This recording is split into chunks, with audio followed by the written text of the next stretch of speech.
আসসালামু আলাইকুম।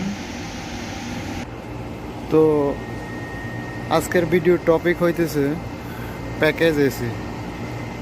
একটা 6 টনের প্যাকেজ এসি, ওইটাতে সমস্যা কালকে রাত্রে জানাইছে যে এটা ঠান্ডা হইতেছে না একটা রুমে। ঠিক আছে, তো রুমে যেয়ে দেখলাম রুম টেম্পারেচার 23। ঠিক আছে, ওইখানে ভিডিও করা যাব না, বেডরুম তো ওইটাতে দেখাইতে পারি নাই।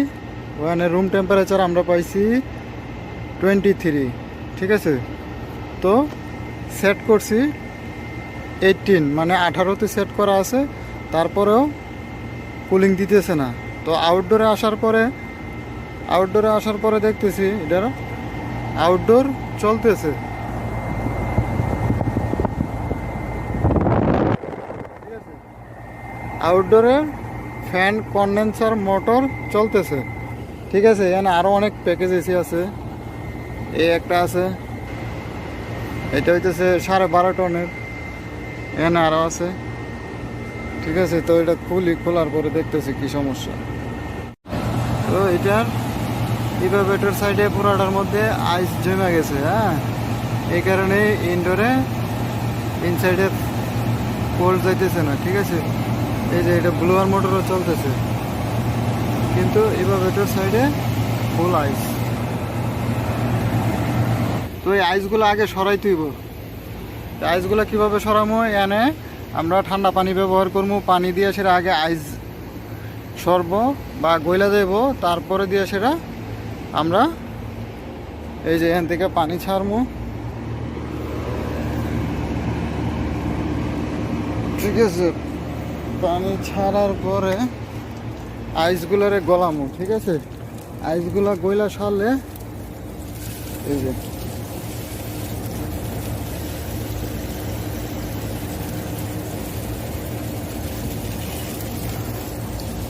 এই আইসগুলা গইলা চলে গেলে তারপরে দিয়ে সেটা এটার প্রেশারগুলা চেক করতে হইব। ঠিক আছে, যে গ্যাস প্রেশার কমছে কিনা বা ফিল্টার ব্লক কিনা, ইনডোরে হাওয়া টানতেছে না কী কারণে ইনসাইডে। ঠিক আছে, আইস কী কারণে জমতেছে। তো আইস জমে যদি সেটিং পয়েন্ট যদি 18তে থাকে, যদি অনবরত সবসময় চলতে থাকে, ওই এরিয়া ঠান্ডা হওয়ার পরে যদি চলতে থাকে, তাহলে যায় সেটা আইস জমবো। ঠিক আছে, আর দ্বিতীয়ত হলো যদি ফিল্টারগুলো যদি ব্লক থাকে, তার কারণে আইস জমবো। ব্লোয়ার মোটর যদি না চলে, তো ওই কারণে আইস জমে। ঠিক আছে, তারপরে দিয়ে সেটা যদি ব্লোয়ার মোটর স্লো থাকে, ওই কারণেও আইস জমে। ঠিক আছে, তো এখান থেকে আমরা বর্তমানে পানি মারাতে আইসগুলো চলে গেছে। ঠিক আছে, তো পুরাপুরিভাবে আইসগুলা গলার পরে কিছুক্ষণ পরে 5-7 মিনিট পরে তারপরে যাই সেটা আমরা গ্যাস প্রেশারটা চেক করবো, যে গ্যাস প্রেশারটা ঠিক আছে কিনা, না গ্যাস প্রেশার কম থাকলেও আইস আসবো। ঠিক আছে, তো এখানে পাইপের মধ্যে একটু মারি।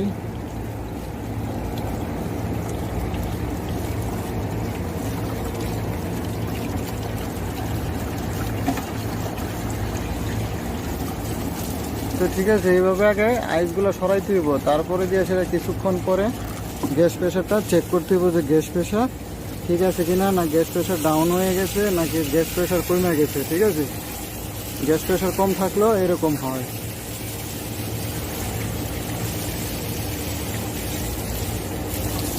তো ঠিক আছে, পরবর্তীতে আমি এটা খোলার পরে কি সমস্যা পাই তারপরে জানাবো। হ্যাঁ, ওকে, ওখানে আপাতত এটা কাজ করতেছি, একা একা কাজ করা লাগে, যার কারণে ভিডিও করে এটা কাজ করতে সমস্যা হয়। ওকে, আইস এসে গেছে। ওকে, এই যে আইস পুরা কম প্রেশার ইভাপোরেটর, হ্যাঁ ফুল আইস এসে গেছে। তো এই আইস আগে সরাইতে হইব, তারপরে দিয়ে সেটা এনে ডিসচার্জ ও সাকশন প্রেশার এখান থেকে চেক করতে হইব, যে প্রেশার ঠিক আছে কিনা। ওকে, তো এইটা হয় যদি ফিল্টারে সমস্যা থাকে, আউটডোর ফিল্টারে যদি ব্লক থাকে আইস আসে, আর যদি অতিরিক্ত টাইম যদি চলতে থাকে, দেখা গেল কি রুম টেম্পারেচার আছে 28 20, ঠিক আছে, তারপরে দিয়ে সেটা 80-তে সেট করে রাখছে, তখন ওই যে অনবরত চলতে চলতে চলতে চলতে তখন কম্প্রেসরের মধ্যে আইসা যায়, ইভাপোরেটরে আইসা যায়, ঠিক আছে। আর যদি ব্লোয়ার মোটর যদি না চলে, তো আমরা তো দেখলাম ব্লোয়ার মোটর চলতেছে, ব্লোয়ার মোটর ঠিক আছে, ফিল্টারটা চেক করবো আর এটার গ্যাস প্রেশারটা চেক করবো। আগে আইসগুলো সরাই নিই, তারপরে দিয়ে সেটা আইসগুলো সরাইতে তাড়াতাড়ির জন্য পানি দিতে হইব, ঠিক আছে। পানি দিলে তাড়াতাড়ি আইসগুলো সরে যাব। আইসগুলো গেলে তারপরে দিয়ে সেটা কিছুক্ষণ পরেই গ্যাস প্রেশারটা আমরা চেক করবো, ঠিক আছে। অনেক সময় গ্যাস প্রেশার কম থাকলেও এগুলো হয়, কিন্তু আইস থাকা অবস্থায় গ্যাস প্রেশার মাপা দেবো না, আইস আগে সরাইতে হইব, তারপরে গ্যাস প্রেশার চেক করতে হইব। ওকে,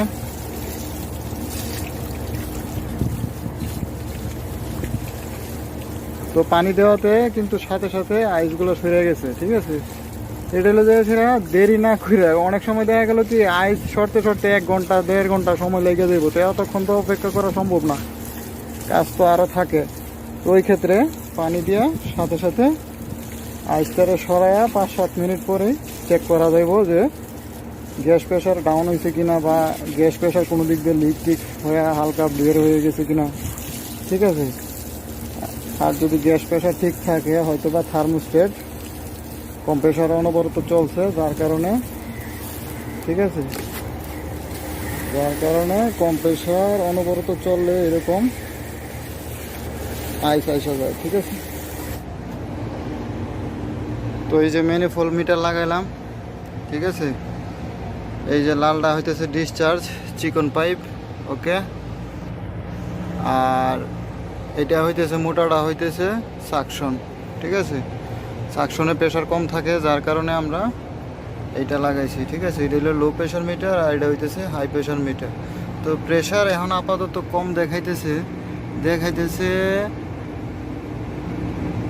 60 দেখাইতেছে। তো এখন এটার মধ্যে আইস ছিল, যদি গ্যাস প্রেশার কম থাকে হলে যে সেটা যদি ঠান্ডা অবস্থায় থাকে, তখন গ্যাস প্রেশার একটু কম দেখায়।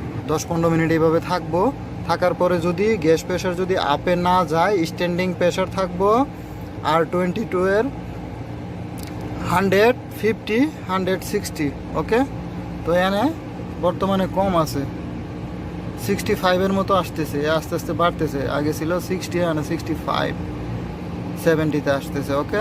তো আমরা এইভাবে আরও 10-15 মিনিট দেখবো, যখনই এই পাইপগুলো একটু গরম হয়ে যাবো তখন গ্যাস প্রেশার বাড়বো, ঠিক আছে। এখন আপাতত অফ অবস্থায় থাকবো, অফ অবস্থায় 10-15 মিনিট দেখবো।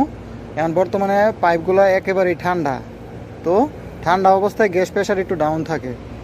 তো যখনই পাইপগুলো একটু গরম হয়ে যাবো, যে খুলে রাখছি, তখন অটোমেটিক গ্যাস প্রেশারটা একটু বাড়বো। বাড়ার পরে তারপরে যদি দেখি যে না 150 আসতেছে না, হ্যাঁ 60 আসতেছে না, তাহলে গ্যাস প্রেশার অবশ্যই কম আছে।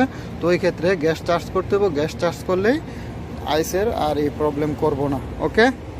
তো ঠিক আছে, লাস্টে আবার দেখামু যদি গ্যাস চার্জ করি, গ্যাস যদি চার্জ করা লাগে তখন আবার একটু দেখাইয়া দিব, ওকে।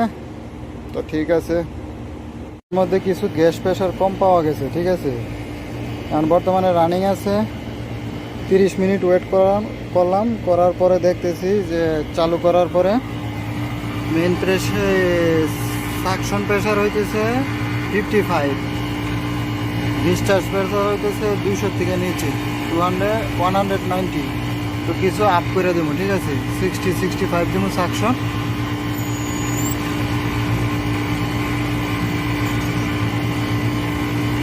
আর এনে এম্পিয়ার করে দেবো 16.5, ওকে। মানে 15.34 আছে, 5 আছে, ওকে। তো এই সমস্যা ছিল, তাছাড়া এটার মধ্যে অন্য কোনো সমস্যা নাই, লিক নাই। তো ঠিক আছে, তো আমার ভিডিওগুলো যদি ভালো লাগে তো অবশ্যই আমার চ্যানেলটা সাবস্ক্রাইব করবেন ও ভিডিওতে লাইক দিবেন, ওকে। আল্লাহ হাফেজ।